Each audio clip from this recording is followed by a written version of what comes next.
Hello guys, ഇന്ന് ഞാൻ വന്നിരിക്കുന്നത് ഒരു സിമ്പിൾ ലഞ്ച് റെസിപ്പി ആയിട്ടാണ്. ഒരു വെജിറ്റബിൾ അവിയലും പിന്നെ അതിൻ്റെ കൂടെ ഒരു സ്റ്റീം റൈസും കൂടി ഉണ്ടാക്കാം, ലൈക്ക് ഒരു 20 മിനിറ്റ്സിൽ.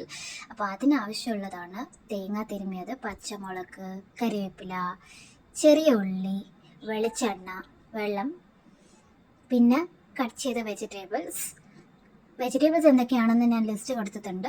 അതില്ലെങ്കിൽ നിങ്ങൾക്കുള്ള വെജിറ്റബിൾസ് വെച്ചിട്ട് നിങ്ങൾക്ക് ചെയ്യാം. പിന്നെ മഞ്ഞൾപ്പൊടി, തൈര്, ഉപ്പ്. ഇതിന് ഞാൻ യൂസ് ചെയ്യുന്നത് ഒരു നോർമൽ അലുമിനിയം വെസലാണ്. സോ ഇത് ഞാൻ സ്റ്റീം കുക്കിംഗ് ആണ് ചെയ്യാൻ പോകുന്നത്.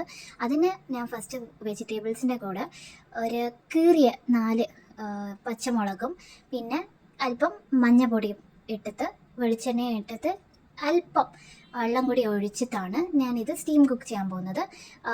യൂഷ്വലി ചില ആൾക്കാർക്ക് ടൈം ഇല്ലെങ്കിൽ പ്രഷർ കുക്കറും ചെയ്യും. പക്ഷെ ഇങ്ങനെ ചെയ്യുമ്പോഴും അത്ര സമയം എടുക്കില്ല കേട്ടോ. ലൈക്ക് വിത്തിൻ 10 മിനിറ്റ്സ് നമുക്കിത് സ്റ്റീം കുക്ക് ചെയ്യുമ്പോൾ ഓൾമോസ്റ്റ് എല്ലാ വെജിറ്റബിൾസും വന്നിട്ട് ഒരു 80% കുക്കാവും. അവിയലായ കാരണം നമ്മൾ കൂടുതൽ അതിനെ ഒന്ന് കുഴയ്ക്കാൻ പാടില്ല. വെജിറ്റബിൾസൊക്കെ നമുക്കത് ഫോമായിട്ട് തന്നെ ഉണ്ടാവണം. അത് നമ്മൾ നോക്കേണ്ട ഒരു കാര്യമാണ്. കുഴഞ്ഞു പോകരുത്. അതിൻ്റെ കൂടെ ഞാൻ എൻ്റെ കറിവേപ്പിലയും കൂടി കീറി കുറച്ച് ഇട്ടിട്ടുണ്ട്. ഒരു അരോമയ്ക്ക് വേണ്ടിയാണ്, നല്ലൊരു ഫ്ലേവർ കൊടുക്കുമല്ലോ. അപ്പോൾ അത് വേവുന്ന സമയത്ത് ഇവിടെ അരപ്പുണ്ടാക്കാനായിട്ട് 4 ചെറിയ ഉള്ളി, പിന്നെ ഒരു 2-3 പച്ചമുളകും, കുറച്ച് ആവശ്യത്തിന് കരിവേപ്പിലയും, തിരുമിയ തേങ്ങയും, പിന്നെ 2 സ്പൂണ് ജീരകം. ഞാൻ ഇത് ഇട്ടിട്ട് ഒന്ന് അരയ്ക്കാൻ പോവാണ്. ഞാൻ കരിവേപ്പില എന്തിനാ അരപ്പില ഇടുന്നതെന്ന് ചോദിച്ചാൽ, അങ്ങനെയെങ്കിലും നമ്മൾ കരിവേപ്പില നമ്മളെ ബോഡിയിൽ കഴിക്കാൻ വേണ്ടിയാണ്. ബിക്കോസ് എല്ലാവരും കരിവേപ്പില എന്ന് പറയുന്ന ഒരു സാധനം എടുത്ത് സെപ്പറേറ്റ് ആയിട്ട് കളയത്തേ ഉള്ളൂ. അപ്പോൾ കരിവേപ്പില ആക്ച്വലി നല്ല ഹെൽത്ത് ബെനിഫിറ്റ് ഉള്ള ഒരു ഐറ്റം ആയ കാരണമാണ് ഞാൻ കരിവേപ്പില വന്നിട്ട് അരയ്ക്കാനാണ് യൂസ് ചെയ്തത്. ഇനിയൊരു സൈഡിൽ ഞാൻ അരി പ്രഷർ കുക്കറിൽ വെക്കുകയാണ്. ഞാൻ ഇപ്പോഴും ഒരു 1 ഇഞ്ച് റൂൾ ഫോളോ ചെയ്യുന്ന ഒരാളാണ്. സോ അരിൻ്റെ 1 ഇഞ്ച് മേലെ വെള്ളം പൊങ്ങി നിൽക്കണം. അതാണ് കറക്റ്റ് ലെവൽ ഓഫ് കുക്കിംഗ് എന്ന് പറഞ്ഞത്.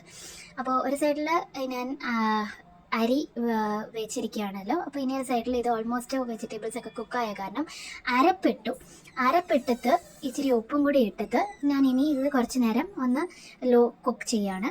ഈ ലോ കുക്ക് ചെയ്യുന്ന സമയത്ത് നമുക്ക് ഇനിയൊരു സൈഡിൽ കുക്കറിൽ നിന്നും വിസിലും വന്നു. അപ്പോൾ 3 വിസിൽ മതി. ഒരു വൈറ്റ് റൈസ് ആണെങ്കിൽ 3 വിസിൽ മതി നമുക്ക്. ഇനിയൊരു സൈഡിൽ ഇപ്പോൾ ഓൾമോസ്റ്റ് അവിയലിൻ്റെ മിക്സ് റെഡിയായി. അരപ്പൊക്കെ നല്ലോണം വെന്തു വെജിറ്റബിൾസിൻ്റെ കൂടെ. അപ്പോൾ 2 സ്പൂണ് ഞാൻ കട്ടി തൈരാണ് ഒഴിക്കുന്നത്.